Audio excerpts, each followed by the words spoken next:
Благодарам, председателе. Почитуван колега Деспотовски, со внимание слушав што кажувавте.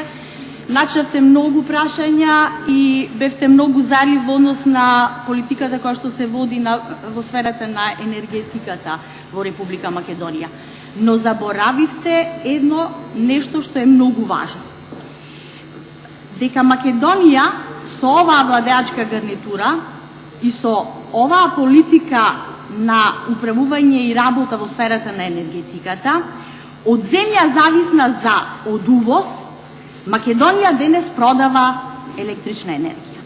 Наместо да го поздравите успешното работење, вие овдека кажувате паушални своји видувања и воопшто не се осврнувате на личностите кои што се предложени во моментов за што дискутираме, кажувате нешто што навистина нема врска со реалноста.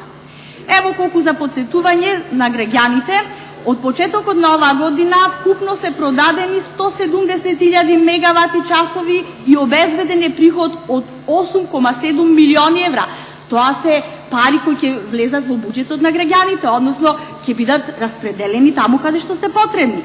За споредба, во 2017 година воопшто не биле произведени ниту продадени вишоци електрична енергија, а во 2016 година пак продадени биле само 16.000 мегавати часови, што е 10 пати помалку.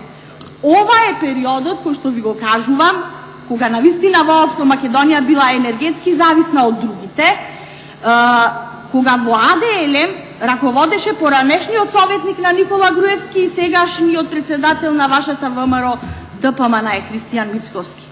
Инаку ВМРО ДПМН 11 години го урнисуваше енергетскиот сектор со цел интервентно да се увезува скапа електрична енергија и за да се задоволат одреден бизнис интереси на фамилијата.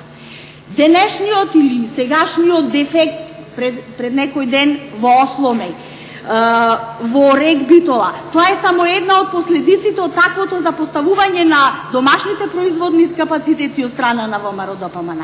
Оваа влада има своји цели, има цели пред се да произведува електрична енергија, да им го леснува животот на граѓаните, ја воведе ефтината електрична енергија, парите кои што се на граѓаните повторно се враќаат кај граѓаните.